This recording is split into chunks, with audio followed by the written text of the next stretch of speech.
is that you have to use that or you are treating badly the patient.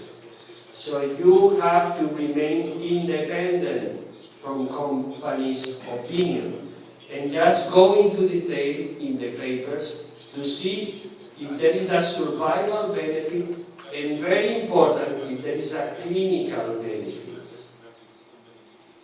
Because, for example, in the field of oncology, there are approved drugs which are very, very expensive and just prolong 2 months the life of the patient.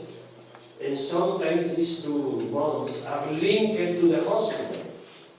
So you have to be very careful in this field.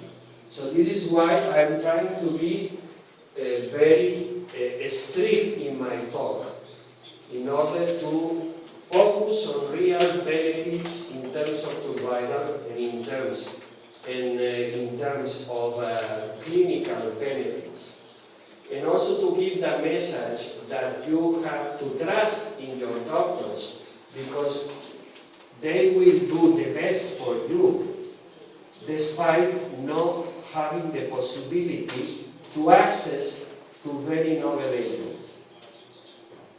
They will use them when it's strictly demonstrated that they are helpful. Okay?